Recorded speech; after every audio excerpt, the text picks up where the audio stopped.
NB news पर।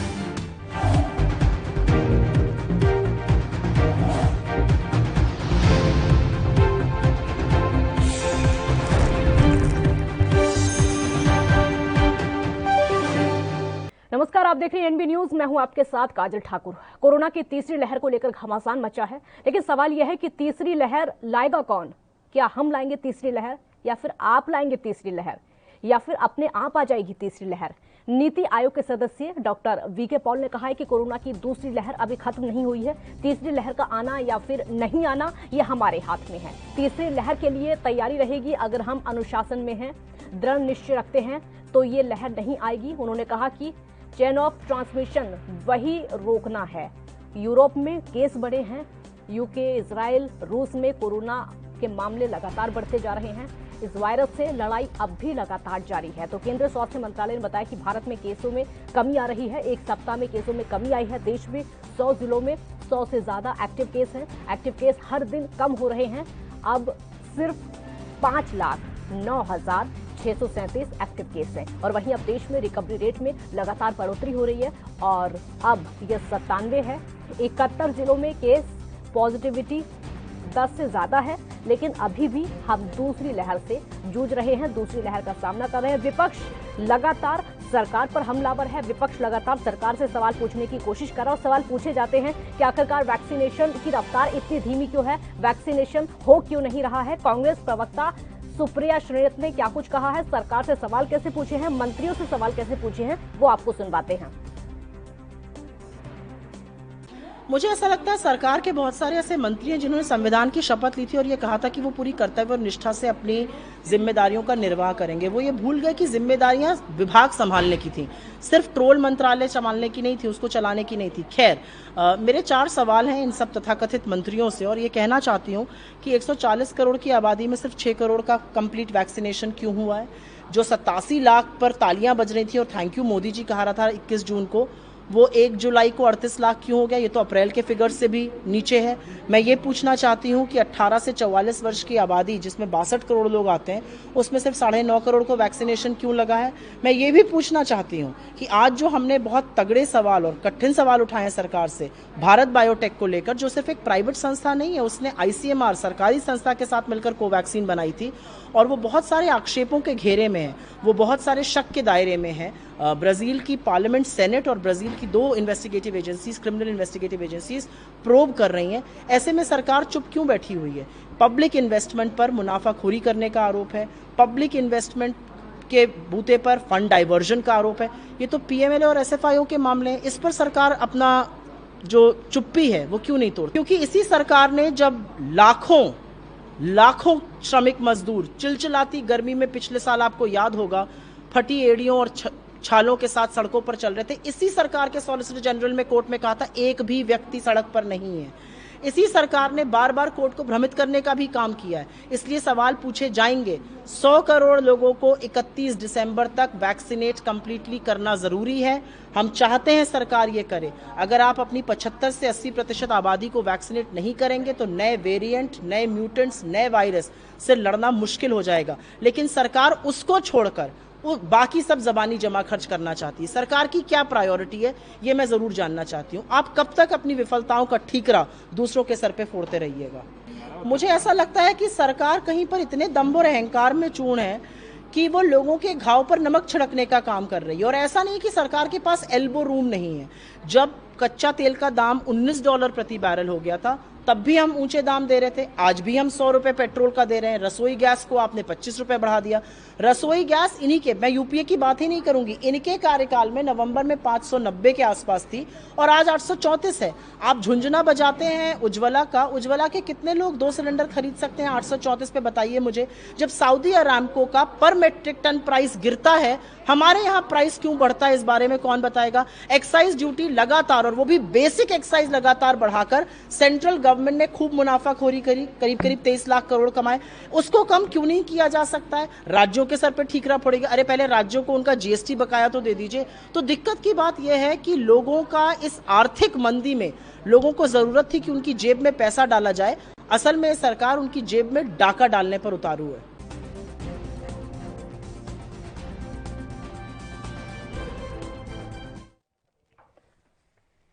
और इस मुद्दे पर चर्चा करने के लिए इस समय हमारे साथ दो खास मेहमान जुड़ चुके हैं। हमारे साथ आरबी उपाध्याय वरिष्ठ पत्रकार हैं, वो जुड़ चुके हैं चर्चा करने के लिए। डॉक्टर RN टंडन हमारे साथ जुड़ चुके हैं, पूर्व सेक्रेटरी हैं IMA के। आप दोनों का बहुत बहुत स्वागत है। और पहला सवाल डॉक्टर टंडन मेरा आपसे ही होगा, क्योंकि तीसरी लहर को लेकर बहुत ज्यादा चिंता है लोगों में, और उससे कहीं ज्यादा जो है वो कंफ्यूजन है कि किस तरीके की ये तीसरी लहर होगी, इसको लेकर कौन आएगा, क्या हम लेकर आएंगे या फिर कोई और लेकर आएगा, या फिर ये लहर अपने आप आ जाएगी, या फिर डेल्टा प्लस पर सवार होकर आएगी। तमाम ऐसे सवाल हैं, आपका रिएक्शन। बहुत ही ज़रूरी बात इस समय आपने शुरू की है कि तीसरी वेव कौन लेके आएगा, कैसे आएगी, डेल्टा प्लस लाएगा या डेल्टा वेरिएंट। हमको अपने पुराने एक्सपीरियंस से एक बात को समझना है। जब पहली वेव खत्म हो गई, उसके बाद लॉकडाउन खत्म हुए, उसके बाद जो हमारे देश में उत्सव का माहौल बना, चारों तरफ लोगों ने जो है घूमना फिरना, प्रोग्राम अटेंड करना सारा शुरू किया, और उसका नतीजा हमने देखा कि वेव में क्या हाल हुआ। जो फर्स्ट वेव में हमारे 1 लाख के भी केसेस नहीं हुए, वो सेकेंड वेव में हमने 4 लाख के ऊपर पहुंच करके वर्ल्ड रिकॉर्ड क्रिएट। तो ये सब किस वजह से हुआ, क्यों हुआ, ये सब लोग अब समझ रहे। ये सारी वजह यही थी कि हम सब अक्टूबर नवंबर के बाद ये सोचने लगे थे कि कोरोना खत्म हो गया है और अब सब चीजें नॉर्मल हो गई हैं। उसी तरीके का बिहेवियर, और कोई भी टॉप टू बॉटम कोई भी इस चीज को फॉलो नहीं कर रहा था, जबकि बार बार इस बात का अंदेशा दिया जा रहा था। बार बार विश्व के दूसरे देशों में सेकेंड वेव का कोहराम मचना शुरू हो चुका था कि नंबर ऑफ केसेस बढ़ना शुरू हो चुके हैं। वैक्सीनेशन के ऊपर जोर दिया जा रहा था। हमारे यहाँ भी जनवरी से वैक्सीनेशन शुरू हुई, परंतु हमने उन सब चीजों को ध्यान में नहीं रखा जिनकी हमें जरूरत थी। हमें अपने आप को तैयार करना था, और वही चीज जो है अब हम सेकेंड वेव जो अभी खत्म नहीं हुई है, लॉकडाउन को जरूर लिफ्ट किया गया, लोगों को रिलैक्सेशन दिए गए हैं जिससे कि वो अपने आम दिनचर्या में कुछ काम कर सकें, कुछ पैसे कमा सकें और बाकी देश की हर काम को सुचारू रूप से चला सकें। परंतु इसका ये मतलब नहीं है कि लोग इसको उत्सव की तरह से फिर से बनाना शुरू कर दें, जो आम तौर पे अब देखा जाता है। मार्केट्स को देखिए, वही हाल, जैसा भीड़ होती थी वैसे ही लोग हैं। और सबसे जरूरी चीज जो है लोगों ने छोड़ रखी है फिर से, कि अगर आप भीड़ भाड़ वाले इलाके में जा रहे हैं और आपने मास्क को जो है अपने गले में लटका के रखा हुआ है, तो आप न्योता दे रहे हैं। वायरस जो है डेल्टा तो अभी भी नहीं खत्म हुआ है, पूरे विश्व के 86 देशों में पहुंच चुका है। डेल्टा प्लस एक नया वेरिएंट आ गया है, उसमें भी 2 और नए वेरिएंट आ गए हैं और एक लैम्डा भी आ गया। ये वेरिएंट आते रहेंगे, ये आपको इन्फेक्ट करते रहेंगे, पर हमें इनसे अपने आप को बचाना है। बचाने का हमारे पास सिर्फ 2 ही उपाय है। एक तो है हम वैक्सीनेट लोगों को करें, जितने ज्यादा से ज्यादा लोगों को करें, और सबसे इम्पोर्टेंट है कि वैक्सीन के बारे में कोई क्वेश्चन मार्क लगा सकता है कि साहब डेल्टा को असर नहीं कर रहा है, या डेल्टा प्लस जो है इम्यून एस्केप में जा रहा है, या लैम्डा इम्यून एस्केप में जा रहा है। वो सब चीजें जो है साइंटिफिकली प्रूव होंगी, बाद में आएंगी। अभी तक जो आ रहा है कि वैक्सीन डेल्टा को जरूर कंट्रोल कर रही है, उसके ऊपर असर आ रहा है। अमेरिका रिपोर्ट भी आई है कि कोवैक्सीन भी अल्फा और डेल्टा को कवर कर रही है। एस्ट्राजेनेका की कोविशील्ड पहले ही बता रहे हैं कर रही है, फाइजर की भी कर रही है। तो जब वैक्सीनें काम कर रही हैं डेल्टा प्लस के ऊपर भी, डेल्टा पे भी, तो हम इसको वैक्सीनेशन को और ज्यादा बढ़ाएंगे तो हम थर्ड वेव को रोक सकते हैं। परंतु सबसे जरूरी चीज है, चाहे कितने भी म्यूटेंट वेरिएंट्स आए, चाहे कितने भी वायरस आए, अगर हमारे नाक और फेस के ऊपर प्रॉपर फिटिंग मास्क लगा हुआ है, तो हम हर वेरिएंट को बचा सकते हैं। यानी कि मास्क सबसे ज्यादा इम्पोर्टेंट रोल इस समय अदा कर रहा है वैक्सीनेशन के साथ में, क्योंकि ये वायरस आ रहे हैं, वायरस थोड़ा सा बड़े साइज का होता है जिसको हर मास्क रोक सकता है, जो प्रॉपर फिटिंग का होगा। परंतु लोग ये भी भूल गए कि मास्क भी एक जरूरी चीज है, जबकि हम रोज लोगों से रिक्वेस्ट कर रहे हैं कि मास्क को आप अपना अभिन्न अंग बना लीजिए। अगर आप शर्ट पहनते तो उससे पहले मास्क आपके चेहरे पे आ जाए, और घर से बाहर अगर आप जा रहे हैं किसी भीड़ भाड़ एरिया में, तो आपको डबल मास्किंग के साथ जाना चाहिए। गवर्नमेंट प्रिकॉशंस लेने की कोशिश कर रही है, गवर्नमेंट अपनी तैयारियां कर रही है कि थर्ड वेव का कैसे हम मुकाबला करेंगे। मुकाबला सबसे बड़ा हमारी 140 करोड़ जनता ने करना है।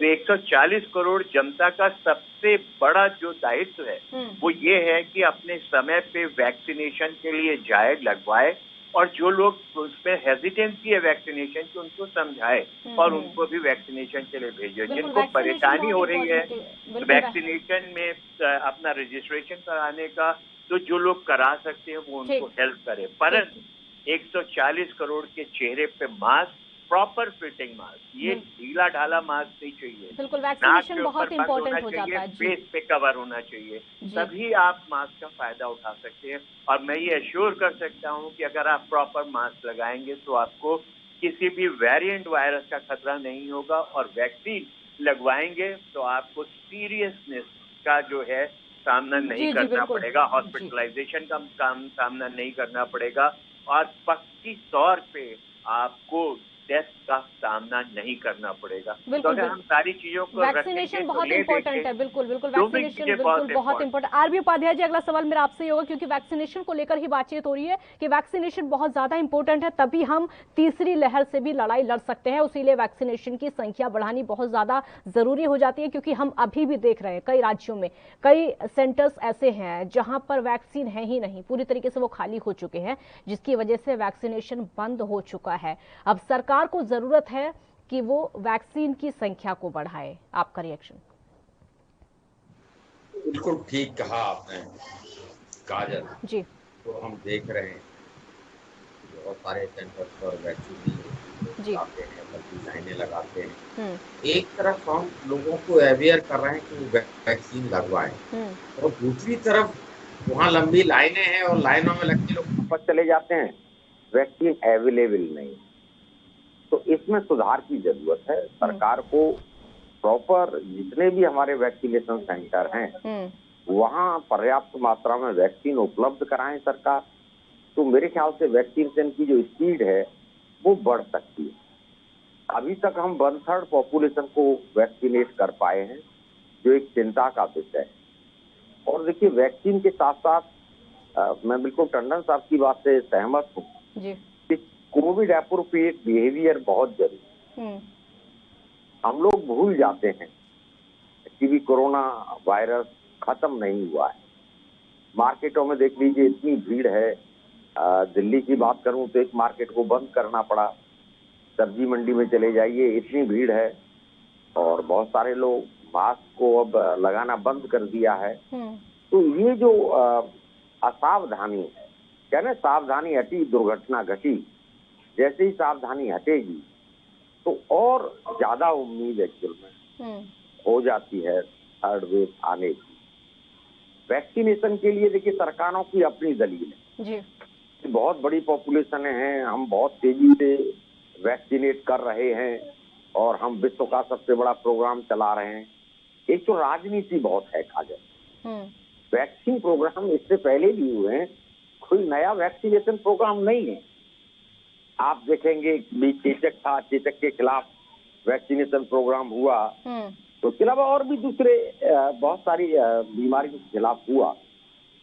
ये पहली बार हो रहा है कि वैक्सीन पर राजनीति ज्यादा हो, तरह तरह के भ्रम फैलाए जा रहे हैं। और वैक्सीन को तो यहाँ तक कह दिया गया एक पार्टी के लीडर ने कि ये तो बीजेपी की वैक्सीन है, मैं क्यों लगवाऊंगा। अरे भाई, वैक्सीन न बीजेपी की होती है न कांग्रेस की होती है। वैक्सीन को डॉक्टरों ने इजाद किया है, डॉक्टरों की मेहनत का परिणाम है, और इसके अलावा कोई विकल्प नहीं है।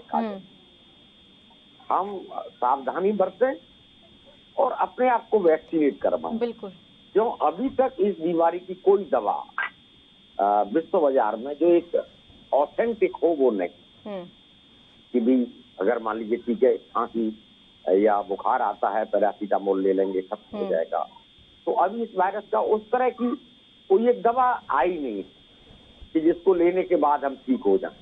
और देखिए, बहुत सारी चीजें देखी जाती हैं, भी खांसी जुकाम बुखार वायरस, भाई आज तक कोई ऐसी फुल प्रूफ दवा नहीं बनी है। लोगों को होता है, जुकाम होता है, जुकाम भी एक वायरस से थ्रू फैलता है, लेकिन उस वायरस का हम आज तक इलाज नहीं कर पाए हैं। और देखिए, वायरस धीरे धीरे अपना रूप बदलता है, जैसे जैसे समय होता है, नए नए वेरिएंट। फर्स्ट वेव आपने देखा सेकेंड वेव आपने देखा जी। अब वायरस ने फिर अपना एक रूप बदला है और डेल्टा प्लस के नाम से थर्ड वेव की आशंका है। परमात्मा करे ना आए। मैं तो प्रभु से यही गुजारिश करता हूँ कि भारत जैसे देश के लिए आर्थिक विषमताएं इतनी ज्यादा हैं कि अगर थर्ड वेव आ गई तो मुझे तो ऐसा लगता है काजल कि लोग बीमारी से कम भूख से ज्यादा मर बिल्कुल जाएंगे। बिल्कुल बिल्कुल, क्योंकि देश में हालात ऐसे हैं। बिल्कुल, हाँ। क्योंकि देश में हालात हमारे ऐसे हो चुके हैं। डॉक्टर टंडन, अगला सवाल मेरा आपसे होगा, क्योंकि इस समय लोग सोच ये रहे हैं कि जो तीसरी लहर होगी वो कितनी खतरनाक होगी। क्या वो पहली से ज़्यादा खतरनाक होगी या फिर दूसरी वाली लहर जिससे हम अभी भी लड़ाई लड़ रहे हैं उससे भी ज़्यादा खतरनाक होगी? इसके खतरे को लेकर जानना चाहते हैं, या फिर उन दोनों से आसान हो जाएगी, आसानी से निपटा जा सकता है?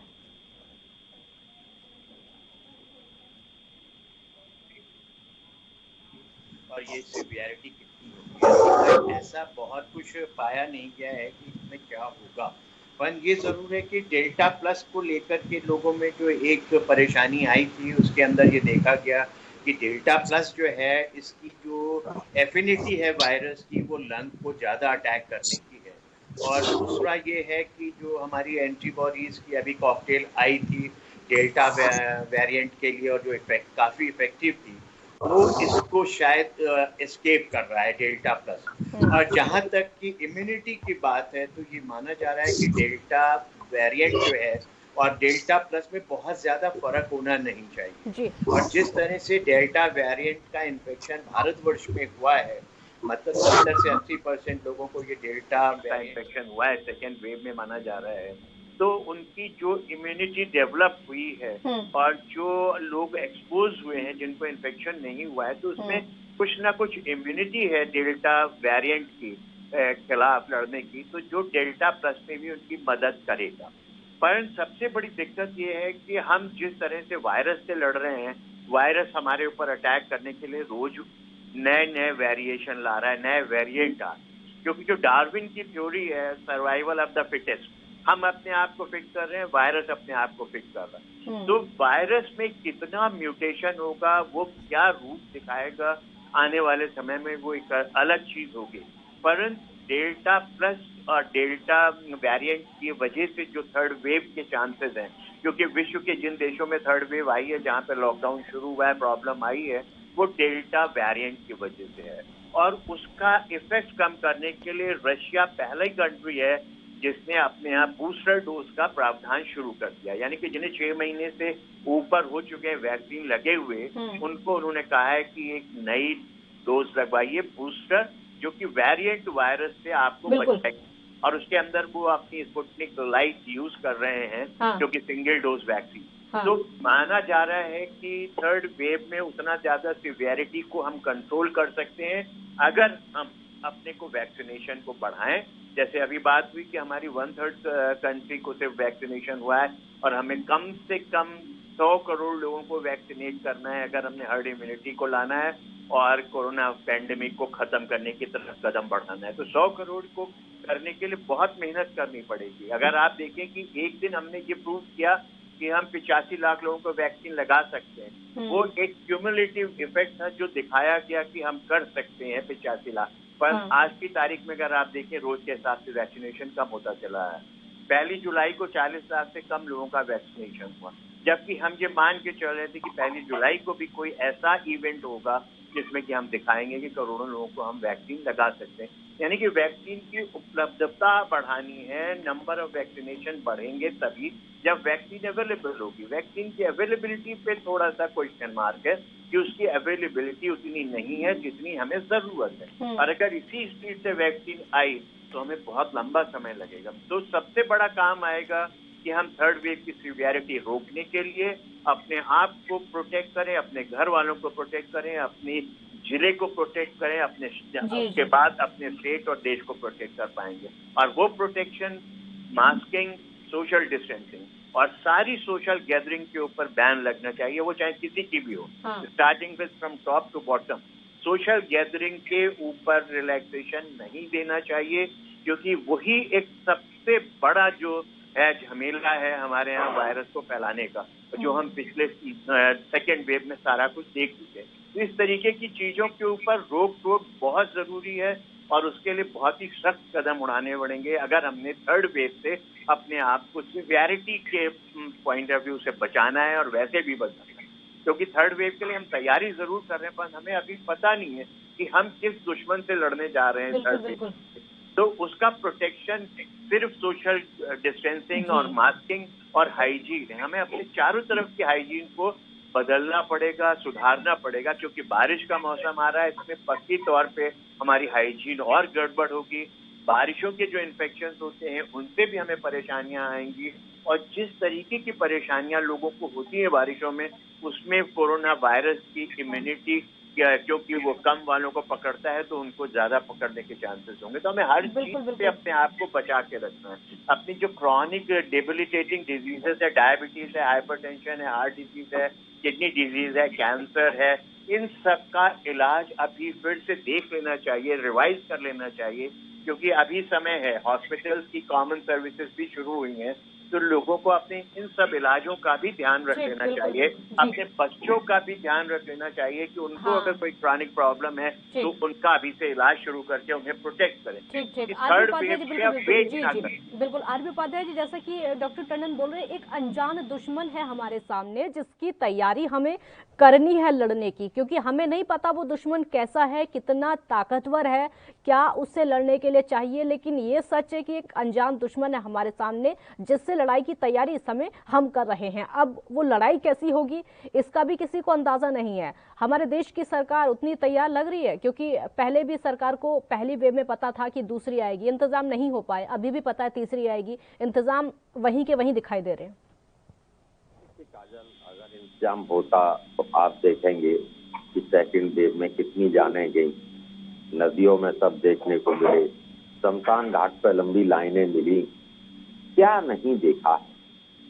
सरकारें अगर संवेदनशील होती तो मैं नहीं समझता हूं कि इन परिस्थितियों का सामना करना पड़ता। और देखिए, एक तरफ आप कहते हैं कि भी हम लड़ाई लड़ रहे हैं, मैं मानता हूं कि भी अज्ञात दुश्मन है, बहरूपिया दुश्मन है, कब किस देश में बदल कर आएगा। सेकेंड वेव में किसी को पता था कि भी ऑक्सीजन की इतनी किल्लत होगी, लेकिन हुई, सबने उसका सामना किया। तो सरकारों की जो नीति और जो नीयत है वो किसी से छुपी नहीं है। देखिए, अगर हम टीके की बात करते हैं, वैक्सीनेशन की, तो कितनी अजीब स्थिति रही कि भी सेंटर ने कहा कि राज्य अपना टेंडर करें, ग्लोबल टेंडर करें, राज्यों ने टेंडर किए, राज्य पैसा दें। मतलब कितना समय हमने बहुत सारी बेकार की चीजों में निकाल दिया और कंपनियों ने मना कर दिया, भाई हम राज्य को क्यों देंगे, हम तो केंद्र से बात करेंगे और हम तो केंद्र से पैसे लेंगे।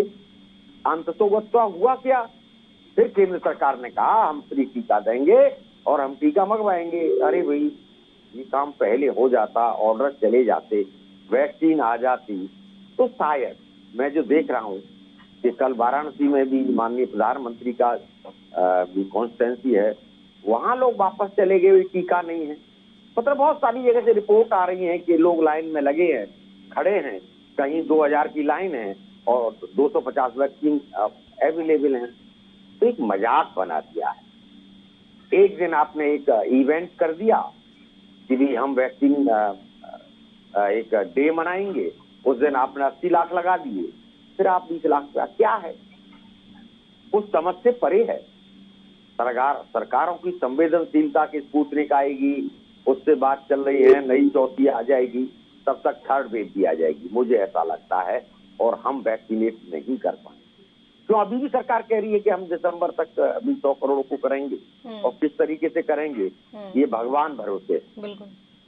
और अगर कोई इस पर उंगली उठाता है तो देशद्रोही है। मैंने देखा कल, अगर पूछ लिया विपक्ष के लीडर ने, राहुल गांधी ने, तो पूरा हमला है उनके पीछे कि भी वो तो मूर्ख है, वो अज्ञानी है। अरे भाई, कौन मूर्ख है कौन अज्ञानी है, छोड़ दी, आप अपना काम करिए कि भी जो भी वैक्सीनेशन सेंटर है वहां वैक्सीन पर्याप्त मात्रा में उपलब्ध हो, और मैं वैक्सीन लगवाने जा रहा हूं तो मैं वापस न लौट। एक तो लोग वैसे ही परेशान हैं, आप कह रहे हैं सोशल गैदरिंग बंद कर दीजिए, एक तरफ वहां लाइनें लग रही हैं, यानी कहीं अरेंजमेंट में कमी है, वहां क्यों लाइन लग रही है, क्या जरूरत है वहां लाइन की। भाई, जहां 2 नर्स लगा रही हो 4 बैठा दीजिए कि वहां लाइन न लगे, वहां भीड़ इकट्ठी ना हो। पता लगा, मैं वैक्सीन लगवाने गया और वहां से वायरस लेकर आ गया और अपने घर में स्प्रेड, तो वो भी वहां से भी स्प्रेड होता है। डॉक्टरों ने माना है। बिल्कुल बिल्कुल जी। डॉक्टरों तो यहाँ तक कहा, टंडन साहब सहमत होंगे, हाँ। कि भी हॉस्पिटल में ज्यादा वायरस होता है, बिल्कुल। तो हॉस्पिटल में वैक्सीनेशन सेंटर ही नहीं होना चाहिए, वैक्सीनेशन सेंटर ही अलग होने चाहिए। हाँ। तो अभी सरकारें उतनी गंभीर नहीं है, सरकारों की प्राथमिकताएं अलग होती हैं। हम देख चुके हैं, सरकार की प्राथमिकताएं कुर्सी होती है, सत्ता होती है, इलेक्शन में जीतना होता है, ये सरकारों की प्राथमिकताएं हैं। जनता के जो सरोकार होने चाहिए, जो जनता की अदालत है, सर्वोच्च अदालत है, जो चुनती है सरकारों को, सरकारें उनके प्रति कितनी संवेदनशील है वो दिखता है। बहुत सारा समय टिश्यू में निकाल दिया, बिल्कुल दिखता है कितनी संवेदनशील। राज्यों ने कहा हमारे पास पैसा नहीं है, हमें फ्री वैक्सीन दी, तो कितना समय गया। अगर पॉलिसी में यही सेकंड वेव में हुआ था, पॉलिसी पैरालिसिस साफ साफ दिखता था, अंतर्गत तो लॉकडाउन करने पड़े। फर्स्ट वेव में कुछ क्लियरिटी थी, तो आपने देखा फर्स्ट वेव में उतना ही मौतें नहीं हुई जितनी सेकंड वेव में हुई। सेकंड वेव में जितनी परेशान जनता हुई उतनी फर्स्ट वेव में नहीं थी। बिल्कुल बिल्कुल बिल्कुल। फर्स्ट वेव में सेंट्रली कमांड था सब कुछ और परिस्थितियां बड़ी क्लियर थी कि ये लॉकडाउन है। माननीय प्रधानमंत्री आते थे, संबोधन करते थे और लोग उसको फॉलो करते थे। यहाँ तो असमंजस की स्थिति है, बिल्कुल असमंजस की स्थिति, और बहुत ज्यादा असमंजस की स्थिति हो गई है। डॉक्टर टंडन, इलाज को लेकर भी लोग जानना चाहते हैं कि पहले ये होता था, जो अब तक का कोरोना था, लोग हॉस्पिटल जाते थे, वहां तो इलाज होता था, लेकिन उसके अलावा एक और ऑप्शन था कि खुद को होम आइसोलेट करके भी इलाज किया जा सकता था। होम आइसोलेट करते थे, अपने घरेलू उपचार से वो 14-15 दिन के बाद कोरोना खत्म हो जाता था। लेकिन अब जो नया वेरिएंट आया है, इसका इलाज किस तरीके से किया जा सकता है? क्या वैसा ही तरीका होगा या फिर कुछ और तरीका हो सकता है? देखिए, जो जहाँ तक इलाज की बात है, वो सारा जो है सिम्टोमेटिक ट्रीटमेंट होता है उसका, कि यानी कि आपके सिम्टम्स कैसे हैं उसके ऊपर सारा डिपेंड करता है। जिसको माइल्ड सिम्टम्स होते हैं उनको सिर्फ घर में रह करके अपना इलाज करना है और ज्यादा से ज्यादा बुखार की दवाइयां लेनी होती हैं और अपने आप के खाने पीने का ध्यान रखना पड़ता है। और आइसोलेशन सबसे अच्छा जरूरी इलाज रहता है उनका। दूसरा, जब आपको रेड फ्लैग साइंस बताए जाते हैं कि अगर आपको सांस लेने में कोई दिक्कत है या आपका बुखार बहुत तेज हो रहा है और दवाई लेने के बाद भी नहीं उतर रहा है, तो आपके सारे टेस्ट होना शुरू होते हैं, बेसलाइन टेस्ट होना शुरू होते हैं। पहले तो बहुत सारी दवाइयों को ट्राई किया गया, वो धीरे धीरे करके दवाइयां जो हैं उनको हटा दिया गया कि उनका इफेक्ट इतना नहीं देखा गया। परंतु फिर भी जो है अभी भी तो सबसे इम्पोर्टेंट दवाई है जिसको कि आपने घर पे किसी को भी लेके प्रिवेंशन के तौर पे भी और वैसे भी चल रही है, तो उसके ऊपर फिर से स्टडी शुरू हो गई है कि आइवरमेक्टिन जो है अभी भी कारगर साबित होगी इस वायरस के लिए भी। वेरिएंट वायरस से आपकी सिवियरिटी जब बढ़ती है तब आपकी दवाइयों के ऊपर फर्क पड़ता है। Otherwise mild to moderate cases के लिए कोई परेशानी नहीं है, वही सिम्टम्स के ऊपर आपको अपना इलाज करना है, अपना ऑक्सीजन सैचुरेशन ध्यान रखना है, 6 मिनट्स वॉक करके सैचुरेशन को चेक करना है। अगर सैचुरेशन में 4% की ड्रॉप आती है तो आपको तुरंत डॉक्टर से कंसल्ट करना है। वही फिर आएगा कि आपका चेस्ट एक्सरे होगा, कुछ सीआरपी होंगे, ब्लड टेस्ट होंगे और उसकी बेसिस के ऊपर आपका इलाज शुरू किया जाएगा। और पहला हफ्ता जो होता है बीमारी का सबसे इम्पोर्टेंट है, जिसको लोगों को बहुत ध्यान से याद करके रखना है। पहले दिन का सिम्टम आपको याद रखना है कि किस दिन आपको जरा सी भी परेशानी हुई, चाहे वो बॉडी एक था, चाहे वो गले में दर्द था या हल्का बुखार था या खांसी जुकाम कुछ भी हुआ था, क्योंकि उस दिन से जब काउंट करके पहले हफ्ते का इलाज सोचा जाता है तो उसके अंदर हमने सिर्फ और सिर्फ वो दवाइयां देनी होती हैं जिनसे आपका बुखार और शरीर का दर्द और विटामिन को ताकत बढ़ाने के लिए दिया जाता है। स्टेरॉइड का यूज जो है वो बिल्कुल भी नहीं करा जाता है पहले हफ्ते में। इससे लोगों को बार बार फिर से बताना पड़ेगा, क्योंकि पहले हफ्ते में लिया गया स्टेरॉइड आपके वायरल लोड को बढ़ाता है, ना कि कम करता है, और परेशानियां बढ़ती हैं आपकी। तो वायरस लोड जब पहले हफ्ते में ज्यादा होता है उस समय इन सब चीजों के बचना है और बगैर डॉक्टर की राय के किसी के भी प्रिस्क्रिप्शन को लेकर आपने दवाइयां नहीं खानी है, क्योंकि स्टेरॉइड का रूल जो है वो सेकेंड वीक के बाद आता है। अगर आपको लंग्स में प्रॉब्लम हो रही है, आपका ऑक्सीजन सैचुरेशन डाउन हो रहा है, तभी इन सब चीजों की जरूरत होती है। तो आप अपनी मर्जी से दवाई नहीं, बिल्कुल डॉक्टर से कंसल्ट करना बहुत जरूरी हो जाता है। डॉक्टर बहुत शुक्रिया आपका, बहुत शुक्रिया आरबी उपाध्याय जी, आपका बहुत शुक्रिया, क्योंकि समय की कमी है। कोरोना की तीसरी लहर को लेकर चिंता लगातार बढ़ती चली जा रही है। कैसी होगी तीसरी लहर, इसको लेकर भी डॉक्टर्स लगातार सलाह दे रहे हैं, क्योंकि सतर्क रहने की बहुत ज्यादा जरूरत हो जाती है। मास्क लगाए बिना अपने घर से बाहर ना निकले, सोशल डिस्टेंसिंग लगातार बनाए रखें, क्योंकि अगर मास्क नहीं लगाया तो दिक्कत उसकी वजह से बढ़ सकती है। सोशल डिस्टेंसिंग रखना बेहद जरूरी है, चाहे वेरिएंट कोई सा भी हो, लेकिन ये कोरोना से अगर जुड़ा हुआ है तो एक दूसरे से फैलना ही है, क्योंकि स्प्रेडर बहुत ज्यादा हमने पहले देख चुके हैं। ताकि आगे ऐसा ना हो, इसीलिए सतर्कता बरतने की जरूरत अपने आप हो जाती है। वेरिएंट चाहे जैसा भी होगा, चाहे डेल्टा प्लस के रूप में होगा या फिर अन्य किसी रूप में होगा, लड़ने की तैयारी अभी से करनी होगी। एक अनजान दुश्मन, जिस तरीके से डॉक्टर्स का कहना है कि एक अनजान दुश्मन हमारे सामने आ रहा है, उससे लड़ाई की तैयारी हम इस समय कर रहे हैं। किस तरीके से हमें लड़ना है, कैसी तैयारी हमें करनी है, उसके लिए सबसे ज्यादा जो मजबूत हथियार हो जाता है वो वैक्सीन है। वैक्सीनेशन कराना बेहद ज़रूरी है। जितना ज़्यादा हो सके और जितना जल्दी हो सके आप खुद को वैक्सीनेट कराइए, ताकि कोरोना की तीसरी लहर से बचा जा सकता है। क्योंकि जो तीसरी लहर है उसको कोई लेकर नहीं आएगा, बल्कि हम खुद लेकर आएंगे। वो हमारी लापरवाही खुद उस तीसरी लहर को लेकर आएगी। अगर हम लापरवाह नहीं होंगे, अगर हम लगातार सतर्कता बरतते रहेंगे तो तीसरी लहर नहीं आएगी। तीसरी लहर आना नामुमकिन है।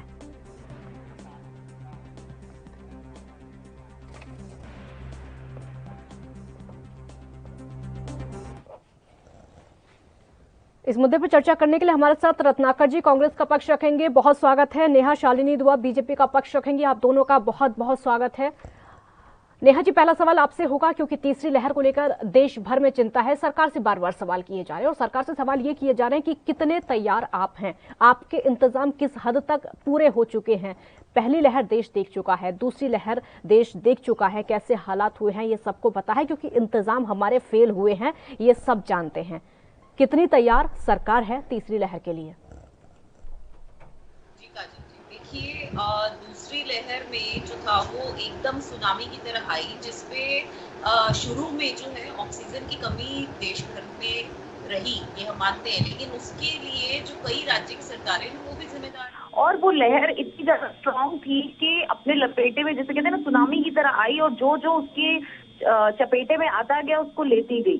तो यहाँ कहीं लोगों की भी गलती थी कि हम लोगों ने बिल्कुल ही मास्क लगाना बंद कर दिया था। इवन मुझे भी हुआ, और सोशल डिस्टेंसिंग का पालन करना शायद हम लोग भी भूल गए थे। तो काफी गलतियां हम लोगों से, अपने खुद के लोगों से भी हुई हैं, कि जनता से हुई हैं, कि उन्होंने बिल्कुल लगा पहली लहर तो आराम से निकल गई, मोदी जी ने बहुत उसमें स्ट्रॉन्ग अच्छे स्टेप्स ले, लॉकडाउन किया, लेकिन फिर इकोनॉमी को भी बचाना था।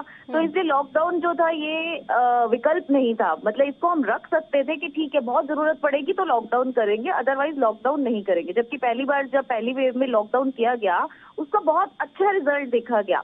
चाहे विपक्षी पार्टियों, कांग्रेस ने तब भी मोदी जी को बहुत भला बुरा कहा, गालियां दी कि क्या किया इन्होंने लॉकडाउन करके, लेकिन वो जो हमने कदम प्रधानमंत्री जी द्वारा उठाया गया था, पूरी दुनिया में उसकी सराहना हुई। सबने कहा कि हाँ, भारत में इतनी घनी आबादी वाले देश में भी सबसे ज्यादा, सबसे कम जो था केसेस वो हमारे देश में, और मौतों का जो आंकड़ा था वो तो बहुत ही मिनिमम, बिल्कुल ना के बराबर था। तो इसका श्रेय जो था वो प्रधानमंत्री को जाएगा कि पहली बार जो लॉकडाउन किया। अब दोबारा लॉकडाउन करना, यही लगता है कि फिर इकोनॉमी के ऊपर विपक्ष पार्टियां बोलेंगी कि इकोनॉमी को नहीं देख रहे, ध्यान नहीं रखते, जबकि प्रधानमंत्री जी हमेशा कहा जान है तो जहान है। विपक्षी पार्टियां तो वैसे ही बोल देंगे, नहीं लगाएंगे तब भी बोलेंगी, लगाएंगे तब भी बोलेंगे, लगाएंगे तब भी बोलेंगी। तो इसलिए फिर सेकेंड में ये था कि लॉकडाउन को सोचा गया कि लॉकडाउन ना करें, लेकिन साथ साथ और भी चीजों पे ध्यान जो है, हेल्थ इंफ्रास्ट्रक्चर पे, उस पर ध्यान दिया जाए।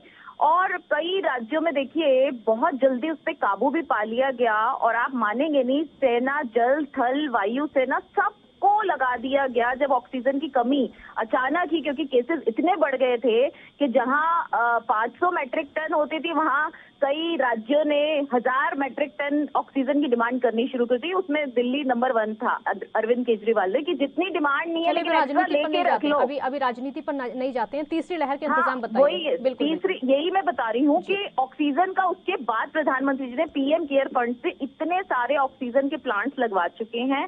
डीआरडीओ की तरफ से भी आज की डेट में अगर आप पूछेंगे तो 50,000 से ऊपर ऑक्सीजन के प्लांट्स जो हैं वो हर स्टेट में, मतलब 5-5 हजार या 6-6 हजार टाइप ऐसे हर स्टेट में काम चल रहा है। और हर राज्य को इंस्ट्रक्शन भी दिए गए हैं कि पीएम केयर फंड से आप बताइए आपको कितने वहां पर प्लांट्स की जरूरत है और आप भी लगवाइए, हमें बोलिए। और ये काम चल रहा है, सुचारू रूप से चल रहा है, मेट्रोपॉलिटन सिटीज में तो खासकर चल रहा है।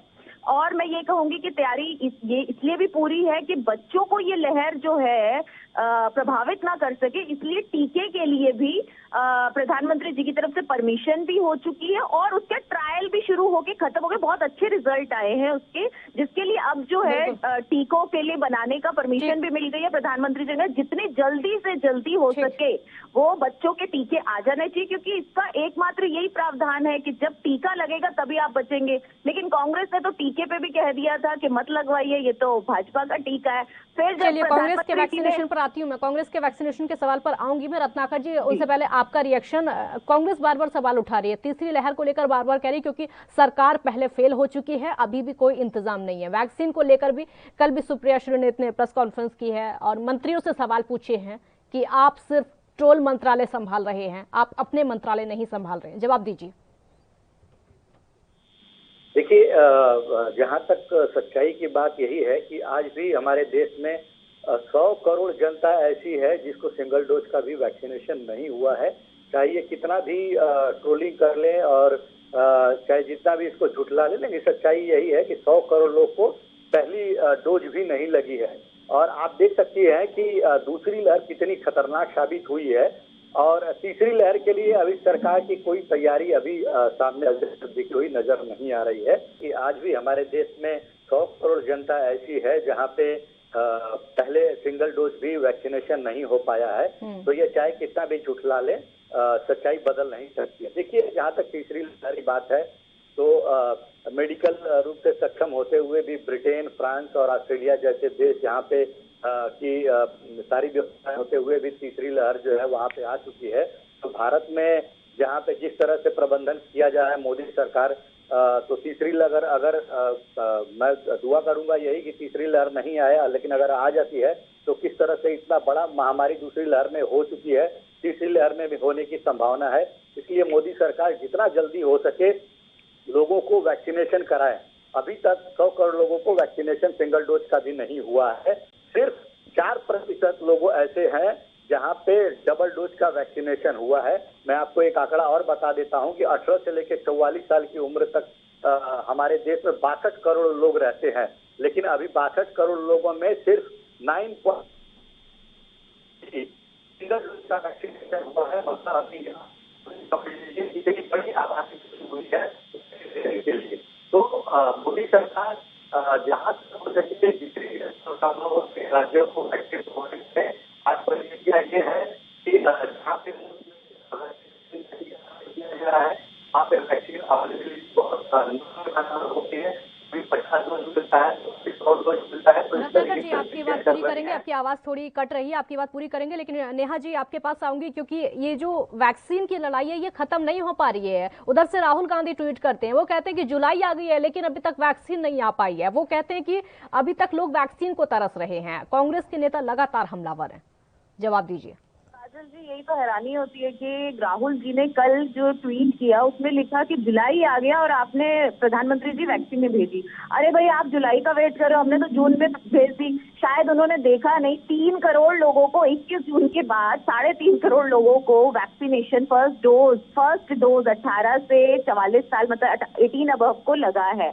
तो मैंने कल ट्वीट करके उन्हें बोला कि आपके, मुझे नहीं पता क्या उनके आसपास के लोग जो है इस बात को सीरियसली नहीं लेते, क्योंकि उन बेचारों को पता नहीं चलता, ये लोग कुछ भी लिख देते हैं उनके ट्विटर हैंडल से, जो भी उनके सलाहकार होते हैं तो 21 जून से अभी तक 3.5 करोड़ लोगों को सिंगल डोज जो है वो लग चुकी है। आप जुलाई का वेट कर रहे थे, हमने जून में ही दे दी प्रधानमंत्री जी ने।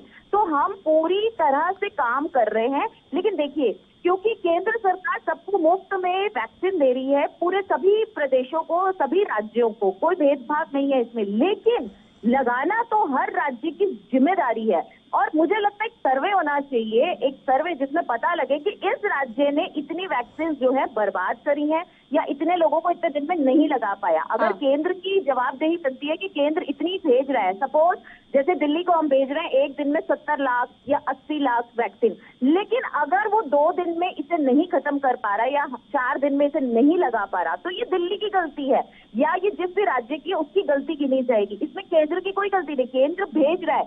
आप कई लोग क्या कर रहे हैं, राज्य अभी पंजाब से देखिए खबर सामने आई थी, पंजाब में प्राइवेट हॉस्पिटल्स में सब जगह वैक्सीन मिल रही है, उपलब्ध है, लेकिन सरकारी अस्पतालों में जो है या डिस्पेंसरियों में वहां वैक्सीन नहीं मिल रही। अब बताइए, केंद्र सरकार जब भेज रहा है हर राज्य को, आप उसे प्राइवेट में बेच देंगे तो ऐसे तो नहीं चलेगा ना। तो गरीब बेचारे तो सेंटर पे जाएंगे, उनको वहां ताला लगा हुआ दिखेगा, उन्हें लिखा हुआ आएगा स्टॉक आउट ऑफ ऑर्डर, नहीं है स्टॉक। अरे जबकि स्टॉक है, स्टॉक केंद्र सरकार उन्हीं गरीब लोगों के लिए भेज रहा है। नेहा जी, बीजेपी शासित राज्य भी कुछ ऐसे हैं जहां पर सरकारी अस्पतालों में नहीं है वैक्सीन। जी, यही मैं रत्नाकर जी से पूछना चाहती हूँ। तो पंजाब का भी किस्सा सामने आया, शायद उनको भी ये बात पता होगी कि प्राइवेट अस्पतालों में मिल रही है वैक्सीन, लेकिन सरकार में क्यों नहीं मिल रही। जब केंद्र सरकार भेज रही है तो आप लोग प्राइवेट में क्यों बेच रहे हैं? प्रॉब्लम ही तो यही है, यही तो राज्य सरकारें। आप पंजाब की बात करिए नेहा जी, आप पंजाब की बात करिए। मैं उन राज्यों का भी आपको बता रही हूँ जहाँ पर बीजेपी की सरकार है, वहां पर भी सरकारी अस्पतालों में वैक्सीन नहीं है।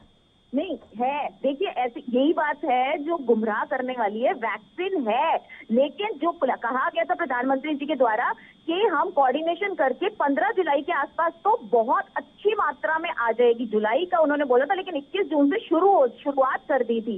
तो आज अगर 3.5 करोड़ पूरे देश भर में वैक्सीनेशन हुई है 18+ की, तो ऐसा तो है नहीं कि जादू से हो गई। वो केंद्र सरकार ने भेजी है हर राज्य में बराबर मात्रा में, कि कोई ज्यादा ना रहे कोई कम ना रह जाए, तो सभी में बराबर मात्रा में भेजी गई है। अब सवाल ये है कि वो लोग इसे कैसे करते हैं और कैसे अपने राज्यों में के लोगों को वैक्सीन करा के सुरक्षित करते हैं, क्योंकि हर राज्य की ये जिम्मेदारी भी है। अगर केंद्र की जिम्मेदारी है तो ये राज्यों सरकारों की भी जिम्मेदारी है कि वो अपने प्रदेश के लोगों का ख्याल रखें बिना भेदभाव के, कि ये हमारे शासित राज्य हैं या नहीं है, या ये हमारे लोग हैं या इन्होंने हमें वोट दिया है या नहीं दिया है। ठीक है रत्नाकर जी, आप अपनी बात भी पूरी करिएगा और इस बात का भी जवाब दीजिए, क्योंकि नेहा जी बोल रही है केंद्र सरकार अपनी जिम्मेदारी पूरी निभा रही है, राज्य सरकारें अपनी जिम्मेदारी नहीं निभा पा रही है। देखिए, अगर केंद्र सरकार अपनी जिम्मेदारी निभाती तो आज परिस्थितियां कुछ अलग होती। 4 महीने हो गए हैं वैक्सीनेशन को शुरू हुए और अभी तक जैसा कि ये दावा कर रहे हैं कि पहला डोज ही कुछ 35 करोड़ 36 करोड़ के करीब लोगों को लगा है, तो अभी भी 100 करोड़ लोग ऐसे हैं जिनको पहला डोज भी नहीं लगा है। तो इनका दावा जो है ये थोड़ा है, बेमानी है।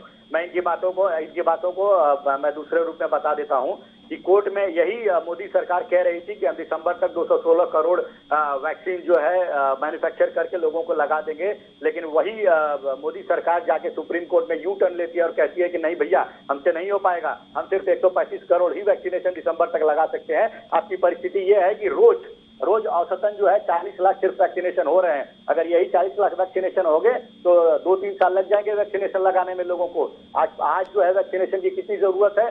आज लगभग महीने में 35 करोड़ वैक्सीनेशन की जरूरत है और लग कितनी रही है? मैं 27 जून का आंकड़ा दे रहा हूँ, 17 लाख वैक्सीनेशन पूरे देश में लगी हुई है। और मैं ये 1 जुलाई का भी आंकड़ा देता हूँ, 38 लाख वैक्सीन लगी हुई है। तो वैक्सीनेशन की जो रफ्तार है वो बहुत धीमी है। इसका कारण यही है कि मोदी सरकार जो है मैनेज नहीं कर पा रही है। हमारा देश वैक्सीन मैन्युफैक्चरर में नंबर 1 है दुनिया में, सुन लीजिए, नंबर 1 है दुनिया में। जी, नंबर 1 है दुनिया में, लेकिन इनका मिसमैनेजमेंट कह लीजिए या कुप्रबंध कर लीजिए, जिसकी वजह से आम जनता आज भुगत रही है। आम जनता आज वैक्सीन नहीं लगने के कारण मर रही है और खुदा न खास्ते अगर तीसरी लहर, अगर दूसरी लहर से ज्यादा जानलेवा हो गई तो भयावह स्थिति उत्पन्न हो जाएगी, जो मोदी सरकार चेत नहीं रही है। हमारे राहुल गांधी जी ने पहले ही कहा है कि दूसरी लहर से सबक सीखिए और तीसरी लहर में जो दूसरी लहर में गलतियां हुई हैं उसको। राहुल गांधी ने वैक्सीन लगवा ली, कांग्रेस के नेताओं ने। यही सवाल है। देखिए, राहुल गांधी ने वैक्सीन लगवाया, वो मायने नहीं रखता है।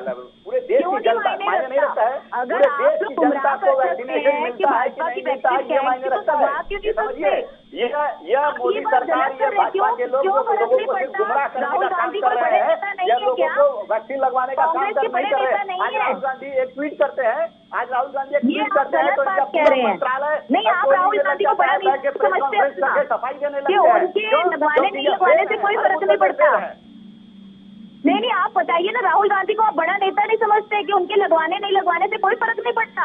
आज प्रधानमंत्री जी ने लगवाई है वैक्सीन, उसके बाद ही बोलो आप लोग बोलते थे प्रधानमंत्री जी क्यों नहीं वैक्सीन लगवा रहे, ये प्रधानमंत्री की वैक्सीन है। जब प्रधानमंत्री जी ने लगवा लिया, आपके मुंह बंद हो गए, फिर आपने बोला कि छोटी फोटो क्यों है, प्रधानमंत्री जी की बड़ी फोटो क्यों नहीं है वैक्सीन लगाते हुए। अरे आप कांग्रेस के लोग तो इतने कंफ्यूज लोग हो कि आप लोगों को खुद ही समझ नहीं आती कि आप कह क्या रहे हो और क्या रहे हो। हमेशा आप लोगों की स्टेटमेंट बदलती रहती है और आप यू टर्न लेते रहते हैं।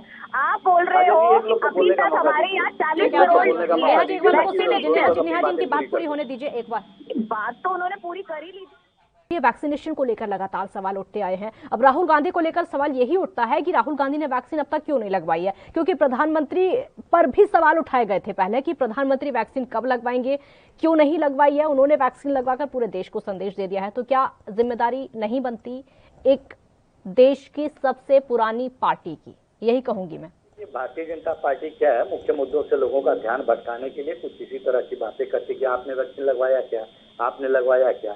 हमारे लिए महत्वपूर्ण ये है कि हमारी जो देश की जनता है, 135 करोड़ की आबादी की जो जनता है, उस जनता को वैक्सीनेशन पूरी तरह से टाइमली हो रहा है कि नहीं हो रहा है, हमारे लिए मायने ये रखता है। और अगर मोदी सरकार कहीं इसमें विफल हो रही है, लेकिन डर तो कांग्रेस के नेताओं का भी कोरोना का डर तो होगा ना कांग्रेस के नेताओं को भी। नहीं, मैं 125 करोड़ में राहुल गांधी जी आते हैं, नरेंद्र मोदी जी भी आते हैं, कांग्रेस के सारे नेता भी आते हैं, सारे लोग आते हैं, उसमें सब लोग को डर है। मैं पूरे जो भारत की जनता है उसकी बात कर रहा हूँ। देखिए आज परिस्थिति ऐसी है कि आज लोग जो है वो भगवान भरोसे हो चुके हैं पूरी तरह। मोदी सरकार जो एक उनका ध्यान लोगों को बचाने में नहीं है, उनका ध्यान जो है चुनाव जीतने में है। आपने देखा होगा कि दूसरी लहर आने में, जब दूसरी लहर आई थी तो ये लोग 5 राज्यों के चुनाव में किस तरह से व्यस्त थे। कुंभ का जो मेला लगा हुआ था उसमें कितनी अथाह जनसमूह थी, लेकिन उस पर कोई नियंत्रण करने का काम इन्होंने नहीं किया। ऊपर से गलत आंकड़े जो लाख एक दिन में 1 लाख जो है झूठा RT-PCR टेस्ट कराने का भी मामला सामने नजर आया। देखिए अभी नेहा जी कह रही थी, मैं इनकी बातें सुन रहा था, नेहा जी कह रही थी कि हमने पहली लहर में दूसरी लहर में हमको अर्थव्यवस्था जो है बचाना था, इसलिए हमने लॉकडाउन लगाया नहीं। तो मैं नेहा जी से एक साधारण सा सवाल पूछना चाहता हूँ कि आपको सुन लीजिए, लॉकडाउन लगाया था। देखिए लॉकडाउन पहली लहर में होता तो इतने सारी जनता नहीं बचती, तब भी आपके राहुल गांधी ने सवाल उठाया लॉकडाउन क्यों लगाया, जब नहीं लगाया तो नहीं लगाया। फिर उसके बाद इस सेकेंड लहर में भी नहीं हुआ कि जब एक हफ्ते देरी से प्रधानमंत्री जी ने कहा कि हर राज्य अपने हिसाब से लगाए लॉकडाउन। नेहा जी सुन लीजिए, एक बार इनकी बात पूरी होने दीजिए, एक बार इनकी बात। आती हूँ आपके पास नेहा जी अगला रिएक्शन आपका ही है। नेहा जी अगला रिएक्शन आपका ही है, आती हूँ इनकी बात पूरी हो जाए, कुछ सेकंड बोलिए, बात पूरी करिए। कह रही थी कि दूसरी लहर को में जो है अर्थव्यवस्था बचाना था, इसलिए हमने लॉकडाउन नहीं लगाया। तो क्या ये पहली लहर में प्रधानमंत्री जी की अदूरदर्शिता जो है सामने नजर आ गई, दूरदर्शिता खत्म हो गई थी क्या? जब 500 केसेस पूरे देश में थे तो 4 घंटे के अंदर पूरे देश में लॉकडाउन लगा दिया। जो व्यक्ति जहाँ पे फंसा हुआ था वहीं पे रह गया, महीनों तक बेचारे को ना अन्न मिला, ना पानी मिला है। किसी तरह से पैदल 1500 किलो 200 किलोमीटर पैदल चल के ठीक, आपका जवाब दे रही है नेहा जी। जवाब ले लीजिए रत्नाकर जी, पहली लहर की रत्नाकर जी, ठीक है, समय की भी कमी है, वो जवाब दे रही है, समय की भी कमी है, बोलिए। लोगों के वक्त हम लोगों ने फर्स्ट वेव में लॉकडाउन कर दिया। अब आपका सवाल होगा कि यहाँ 40,000 जब 20,000 हो गए तो क्यों नहीं किया। अरे आपको यही तो समझ नहीं आता, प्रधानमंत्री जी ने हर राज्य की सरकारों को कहा था, आदेश दिया था, भैया आपके राज्य में कितने केसेस हैं ये आपको अच्छी तरह पता है, तो आप उसका मुआयना करके आप अपने हिसाब से देखिए कि अगर जहाँ लॉकडाउन लगाने की जरूरत है वहाँ लगाइए। अब इसमें आप लोगों के राज्य के मुख्यमंत्री फ्लॉप हुए, फेल हुए, तो इसमें प्रधानमंत्री जी का तो कोई कसूर नहीं, उन्होंने अपने हाथ में तो नहीं रखा ना। उन्होंने ये चीज आप लोगों के हाथ में छोड़ दी, हर राज्य के मुख्यमंत्री के हाथ में छोड़ दी कि उनको पता है कि उनके राज्य में कितने केसेस बढ़े हैं।